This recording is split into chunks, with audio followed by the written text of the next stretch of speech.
आता आमदारही येणार अशी चर्चा सुरू झालेली आहे. चर्चा सुरू आहे आणि काल देखील महाविकास आघाडीची एक बैठक जी मुंबईमध्ये झाली त्याला अनेक आमदार हे गैरहजर होते. मला असं वाटतं की त्याच्यातनंच आपण भविष्याचा वेध घेऊ शकता. उद्धव ठाकरे आजपासून विदर्भाच्या दौऱ्यावर आहेत.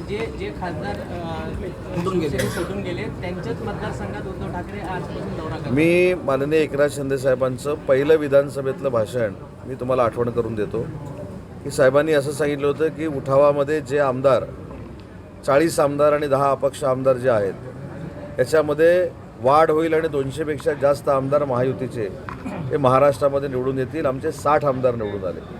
त्याच्यामुळे 6 खासदारांना साहेब 100% त्यांच्या नेतृत्वामुळे निवडून आणतील याच्यामध्ये शंका असण्याचंच काही कारण नाही.